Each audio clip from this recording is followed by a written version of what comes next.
नवरात्रीच्या निमित्ताने आपण नवदुर्गांचं दर्शन घेतो.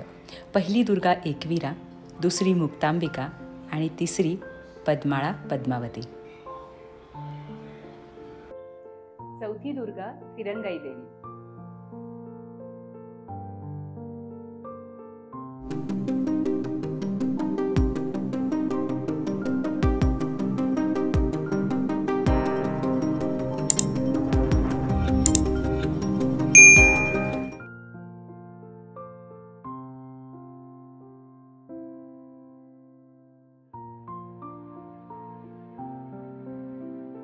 नवदुर्गांपैकी चौथी दुर्गा अर्थात फिरंगाई, जिला प्रत्यंगिरा म्हणून ओळखलं जातं. ही प्रत्यंगिरा म्हणजे या करवीर क्षेत्राची एक संरक्षण देवता. त्वचारोगांसारख्या रोगराईपासून रक्षण करणारी ही देवता कोल्हापूरची एक प्राचीन देवता म्हणून ओळखली जाते. या मंदिराच्या परिसरामध्ये जे तळं होतं त्या तळ्याला पेटाळा असं नाव. पूर्वी मंगळवार शुक्रवार पेटाळ्यामध्ये स्नान करून फिरंगाईचं दर्शन घेतलं तर त्वचारोग बरे होत अशी भाविकांची समजूत होती. म्हणून करवीरचे अनेक लोक या प्रत्यंगिरेच्या म्हणजे फिरंगाईच्या दर्शनाला आहेत. प्रत्यंगिरा म्हणजे फिरंगाई.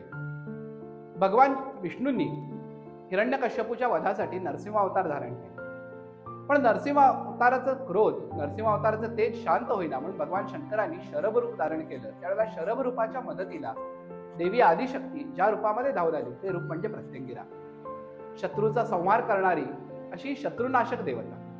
सिंहमुखी, सिंहारूढ आणि हातामध्ये खड्ग, डमरू, पाश आणि पानपात्र धारण करणारी अशी प्रत्यंगिरा करवीर क्षेत्री मात्र स्वयंभू तांदळाच्या म्हणजे स्वयंभू पाषाणाच्या रूपामध्ये विराजमान. दरवर्षी चैत्र महिन्यामध्ये कृष्ण पक्षात करवीर निवासिनीच्या रथोत्सवानंतर तिसऱ्या दिवशी या देवीचा पालखी सोहळा संपन्न होत असतो.